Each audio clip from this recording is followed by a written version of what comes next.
रामेश्वराय शिव केदारेश्वराय रामेश्वराय शिव रामेश्वराय रामेश्वराय शिव रामेश्वराय ओम नमः शिवाय ओम नमः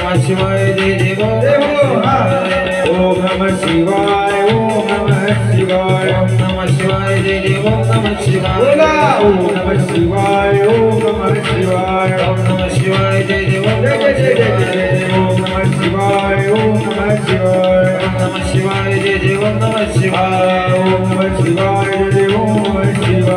नमः शिवाय जय देव ओम नमः शिवाय ओम नमः शिवाय जय देव ओम नमः शिवाय ओम नमः शिवाय ओम नमः शिवाय ओम नमः शिवाय जय देव ओम नमः शिवाय ओम नमः शिवाय ओम नमः शिवाय ओम नमः शिवाय।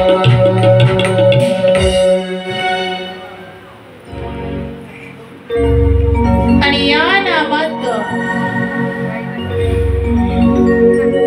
अखंड तल्लीन असणाऱ्या भक्तांना भगवंत अर्थात देवादिदेव महादेव प्रसन्न होत आहेत आणि म्हणून सर्वांच्या घरी देवघर आहे.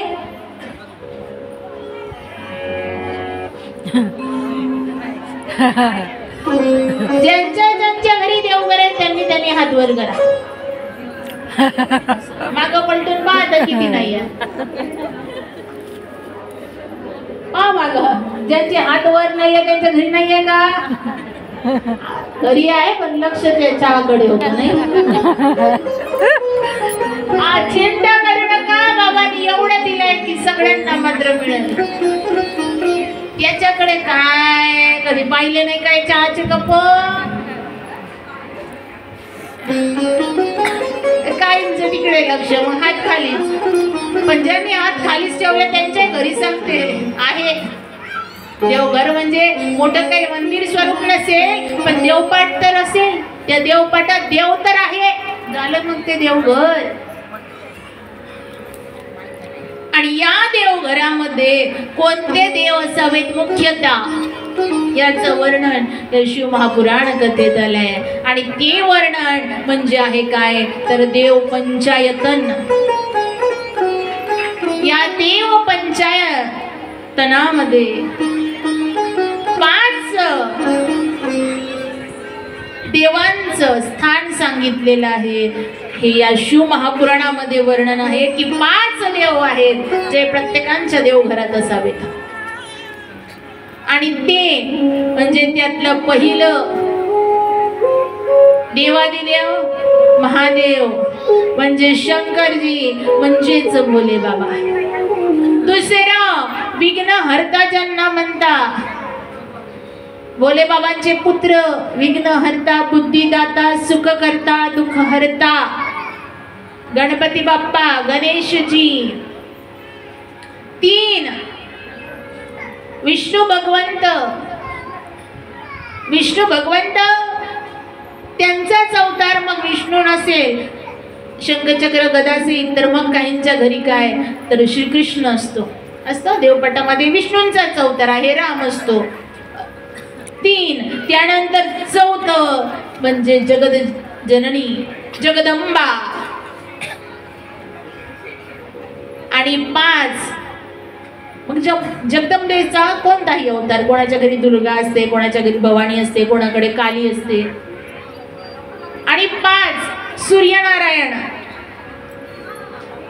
आणि सूर्यनारायण नसेल तर कारण प्रभू रामचंद्रांचे कुलदैवत सूर्यनारायण.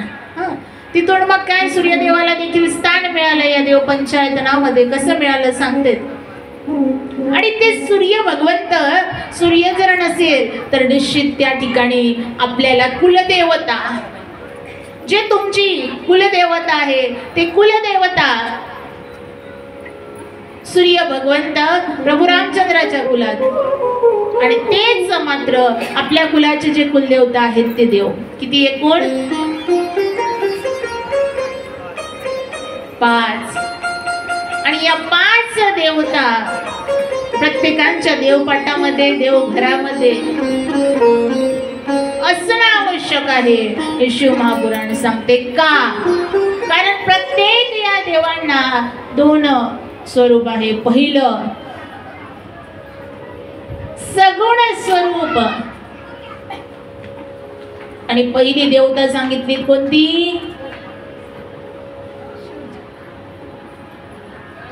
ब्रेक द्यायचा का तुम्हाला चहाचा? पहिली कोणती? तुम्ही बोलल्या नाही तर आज तुम्हाला सुट्टीच. महाप्रसादाची व्यवस्था करू, इथंच पंगत टाकू, इथंच जेवण करून जागायच तुमच्या सोबत मी. बोला नाहीतर पहिली कोण? देवादिदेव महादेव शिवजी. आणि या शिवजीचं सगुण रूप म्हणजे जटाधारी. गळ्यामध्ये रुद्राक्षाच्या माळा आहे, गळ्यामध्ये सर्प आहे, कानात कुंडल आहे, सुंदर जटांचा मुकुट आहे, मस्तका डोक्यावरती चंद्र आहे आणि त्या जटेच्या मधातून गंगा वाहते आहे. गंगा उगम तिथून. आणि ते स्वरूप म्हणजे हे सगुण स्वरूप आहे भोले बाबांचं. आणि दुसरं हे शिवलिंग निर्गुण स्वरूपात ज्योतिर्लिंग 2. त्यानंतर दुसरं सांगितलं कोण? आत्ताच्या आत्या काय? आत्ताच्या आत्ता गेल्या का? नळी फुंकली सोनारे, इकडून तिकडे गेले वारे. रिपीट करते. पहिले शंकरजी, शिवजी, भोले बाबा. दुसरे गणपती बाप्पा सांगितले. गणपती बाप्पा देखील तुटलेला दात आहे, सुपासारखं सोंड आहे, एवढं मोठं पोट आहे. सुपासारखं सोंड आहे का सुपासारखे कान आहे? तोंड सोंड म्हटलं तरी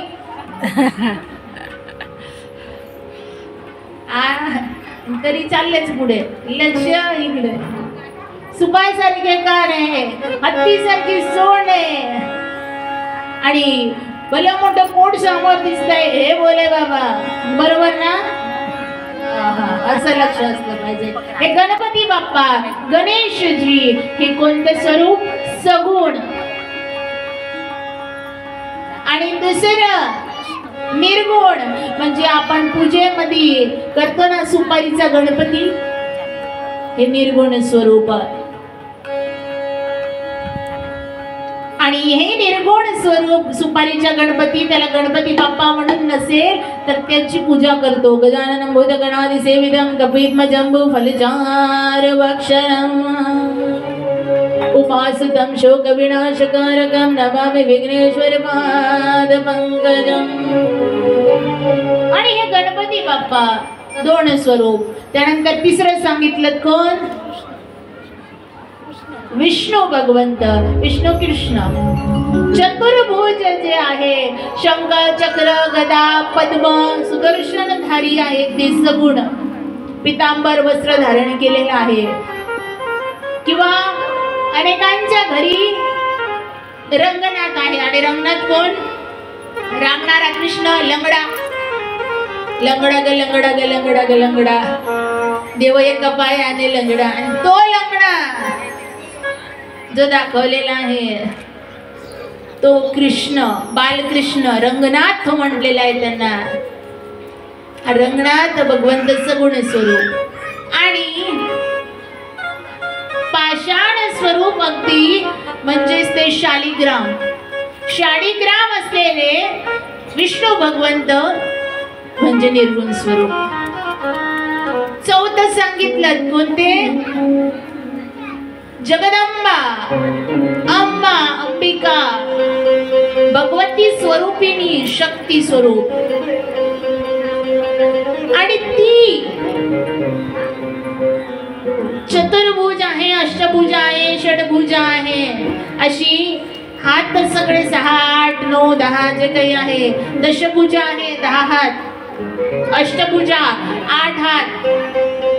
षडभुजा 6 हात असलेली. चतुर्भुज 4 हात असलेली जे काही तुम्हाला सगुण रूपात देवी दिसते ती सगुण रूपात आहे. आणि निर्गुण स्वरूप म्हणजे देवीचा तांदळा. ज्यांच्याकडे कुलदेवता भवानी असेल त्यांच्याकडे असते ते काय? निर्गुण स्वरूप. आणि त्यानंतर 5वे सांगितले सूर्य भगवंत. अर्थात कुलदेवता. आणि तेही सांगायचं झालं तर तुम्हाला ओजस्वी तेजस्वी लालबुंद असं तुम्ही जिथं कुठं पाहता सूर्य, तो कोणता निर्गुण स्वरूप. आणि घोड्यांचा रथ आहे, रथामध्ये स्वार आहे, ते सगुण स्वरूप. असे हे पंचदेवतायन आलेले आहेत. म्हणजे 5 देवांना ते स्थान प्राप्त झालेलं आहे. कसं झालं, का झालंय, फार सुंदर कथा आहे. आणि पुढे मात्र या देवादिदेव महादेव भोले बाबांनी अनेक लीला केल्यात. आणि तेच मात्र आपण काल बघितलं, नारद महर्षींनी विष्णू भगवंताला काय दिला होता, शाप. आणि त्या शापातून मुक्ती होण्याकरता शिवमहापुराण कथा श्रवण केली. आणि ब्रह्मदेवाने मात्र नारदजींना सांगायला सुरुवात केली. त्यावेळेला नारदजींनी विचारलं, सांगा मला सृष्टी उत्पत्तीची कथा सांगा. आणि त्यावेळेला मात्र नारद महर्षींना सृष्टी उत्पत्तीची कथा सांगायला सुरुवात केली ब्रह्मदेवानी. आणि त्यावेळेला सांगतात की पहिले कुठेच काही नव्हतं, मग कशी निर्मिती झाली, तर एक शिव भोले बाबा देवादिदेव महादेव अजन्मा अनादी. आणि यांपासून शिवा आणि सदाशिव निर्मिती. आणि ती थोड मग काय, तर विष्णू भगवंताला सांगितलं, करा काय, तुमची उत्पत्ती तर आहे, मग तुम्ही काय करा, तर सृष्टी सृजनाचं कार्य करा. कोण करेल, तर ठरवलं ब्रह्मदेवाला द्या. ब्रह्मदेव कुठून, तर विष्णू भगवंताच्या नाभी कमलातून ब्रह्मदेव.